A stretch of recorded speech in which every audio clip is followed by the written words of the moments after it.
All right, guys, welcome to today's episode. And today, I'm not talking about sport, I'm not talking about football. Today, I want to talk about Web3. And the one thing where you're going to catch on top of this page now, both football content and also crypto content. So today, I want to talk about how you fit make money. All right, no be by a lot of things are going on online.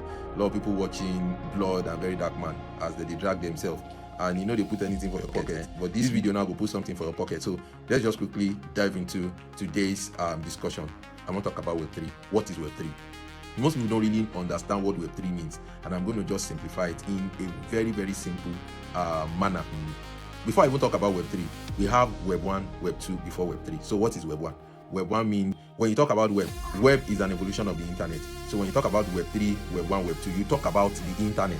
All right, so Web 1 means that the first evolution of the internet, whereby you cannot interact. All you just do is to read alone. For instance, those blogs in the late 80s, early 90s, where they just put in information, you just read, you cannot interact. That is Web 1. Now, Web 2 brings about what we call another evolution of the internet, where you can interact. Now, how do you interact with Web 2? You like the likes of Facebook, the likes of TikTok, the likes of Instagram, Yahoo Messenger in those days for OGs. You can read and you can also interact. So that is Web 2 for you. Now, Web 3 is now another evolution of the internet that is built on the blockchain, and it prioritizes what we call privacy and transparency. So it is actually built on the blockchain. For Web 2, Web 1, it is centralized. For Web 3, it is decentralized. Decentralization gives you autonomy. That's what decentralization means. So it is just a very simple thing. On Web 1, you can only read, you cannot interact. On Web 2, you can read and interact.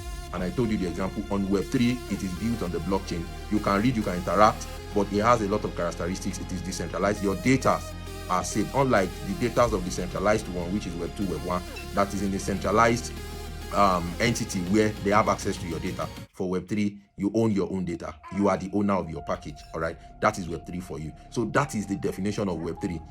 And now when you're not talking about the blockchain industry, is another thing that we'll delve into in another video for you to have a good understanding of Web 3, blockchain, then crypto. So see you in the next video, guys.